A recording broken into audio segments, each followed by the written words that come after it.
নিরামিষ দিনে এরকম আলু পটলের কোরমা যদি রান্না থাকে তা পুরো এক থালা ভাত নিমিষে খাওয়া হয়ে যাবে। নিরামিষ আলু পটলের কোরমা বাদাম বাটা দিয়ে রান্না। নমস্কার বন্ধুরা, সবাই কেমন আছো? আশা করি সবাই ভালো আছো। আমার পল্লীর জননী কুক সেন্টারে নতুন একটা পর্ব দেখার জন্য সবাইকে জানাই স্বাগতম। আজকে তোমাদের সাথে শেয়ার করব এই আলু পটলের কোরমার রেসিপি। খুব সহজে কম তেল মশলায় রান্না হবে, খেতে হবে কিন্তু দুর্দান্ত।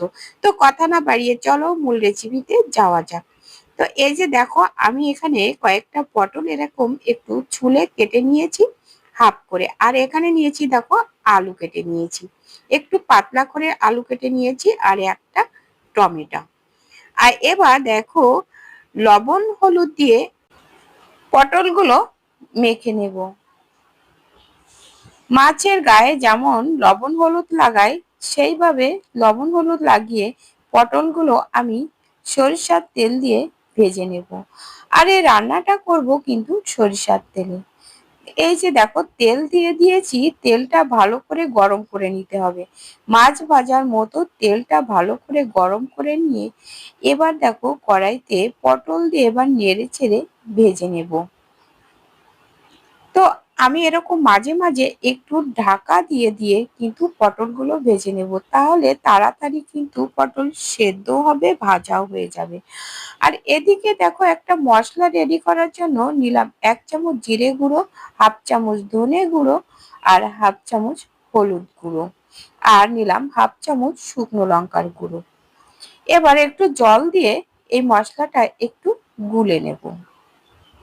এই মশলাটা এভাবে গুলে নিলে বাটা মশলার মতো হবে। আর এদিকে দেখো, পটলগুলো আমার ভাজা হয়ে গেছে। তো এবার পটলগুলো তেল থেকে তুলে নেব। এই যে দেখো, পটল ভাজা হয়ে গেছে। এবার এই তেলের ভিতরে দিয়ে দিলাম আলু, কেটে রাখা আলুগুলো কিন্তু ভেজে নিতে হবে। দিয়ে দিলাম লবণ আর হলুদ।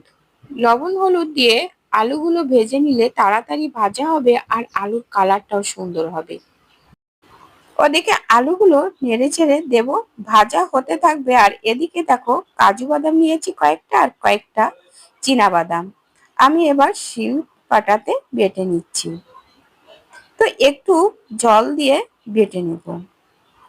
এই বাদাম বাটা দিলে না পটলের এই রেসিপিটা খেতে না দারুণ লাগবে। বন্ধুরা, তোমরা একবার হলেও এইভাবে পটল রান্না করে খেয়ে দেখো। যারা নিরামিষ একদম খেতে পারো না, তারা এইভাবে রান্না করলে খেতে কিন্তু দারুণ লাগবে। তো এদিকে দেখো, আমি আলুগুলো তুলে নিলাম, এরকম করে তুলে নিলাম। এবার এই তেলের ভিতরে আর একটু তেল দিয়ে দিলাম, দিয়ে এই তেলের ভিতরে দিলাম শুকনো লঙ্কা আর গোটা গরম মশলা, একটা এলাচ, লবঙ্গ আর দারুচিনি দিলাম, একটু জিরে দিলাম, আর তেজপাতা ফোড়নে দিলাম। দিয়ে ফোড়নটা একটু নাড়াচাড়া করে একটু সুন্দর ঘ্রাণ বের হলে তো এর ভিতরে দিয়ে দেবো ভিজিয়ে রাখা সেই মশলা। দিয়ে এবার একটু নেড়ে চেড়ে নেব। নিয়ে যখন একটু জল যখন শুকিয়ে যাবে, তখনই কিন্তু দিয়ে দেব টমেটো। কেটে রাখা সেই টমেটোগুলো দিয়ে একটু নেড়ে চেড়ে নেব। পটলের এই রেসিপিটা থাকলে আর অন্য কোনো কিছুই লাগবে না, পুরো এক থালা ভাত নিমিষেই শেষ হয়ে যাবে।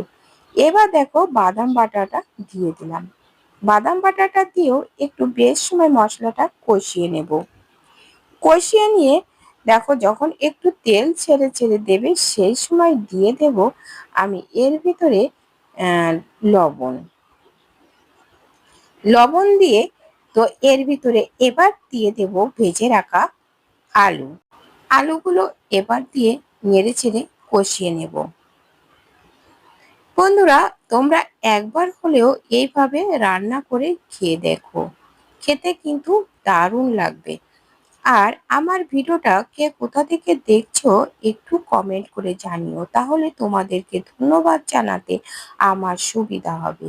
আর নতুন বন্ধুরা আমার চ্যানেলটা সাবস্ক্রাইব করে পাশে থাকা বেল আইকনটিতে ক্লিক করে রেখো, তাহলে পরবর্তী ভিডিও আপলোড হলে নোটিফিকেশন পেয়ে যাবে।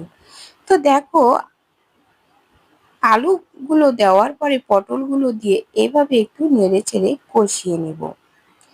এভাবে নেড়েচেড়ে কষিয়ে নিলে আলু পটলগুলো খেতে কিন্তু দারুণ লাগবে। তারপরে দিয়ে দিলাম পরিমাণ মতো জল। যেহেতু আলুগুলো সেদ্ধ হবে, আলু পটল সেদ্ধ আছে প্রায় 80%, তো বাকিটুকু সেদ্ধ করার জন্য একটু পরিমাণ মতো জল দিলাম। আর দিয়ে ঢাকা দিয়ে এদিকে দেখো নিয়ে নেব 1 চামচ গরম মশলার গুঁড়ো। এই মশলাটাও কিন্তু আমার ঘরেতেই তৈরি করা। তো এবার দেখো জল দিয়ে দিলাম, দিয়ে জল দিয়ে গুলে নেব গরম মশলাটা।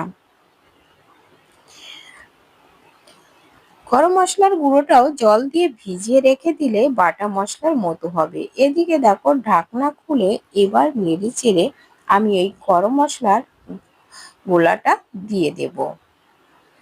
তো দেখো এবার গরম মশলা দেওয়ার পরে এবার নেড়ে চেড়ে কিন্তু শেষের দিকে রান্নাটা।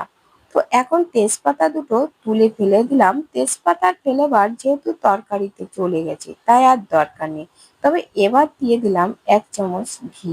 ঘিটা দিয়ে দেখো আমি নামিয়ে নিলাম। তো এই যে দেখো ফাইনালি দেখতে দেখো কত সুন্দর হয়েছে বন্ধুরা। তোমাদের কাছে কেমন লেগেছে কমেন্ট করে জানাতে কিন্তু ভুলো না। আর এই রান্নাটা গরম ভাতের সাথে খেতে কিন্তু দারুণ হবে। তো এবার একটু গরম ভাতের সাথে খেয়ে দেখা যাক কেমন হয়েছে। পটলের এই রেসিপিটা খেতে কিন্তু দারুণ হয়েছিল বন্ধুরা। তোমরা একবার হলেও এইভাবে রান্না করে খেয়ে দেখো। যে খাবে সে কিন্তু প্রশংসা করবে। তো বন্ধুরা আজ এ পর্যন্ত, দেখা হবে পরবর্তী ভিডিওতে। ততক্ষণে তোমরা ভালো থেকো, সুস্থ থেকো। নমস্কার বন্ধুরা।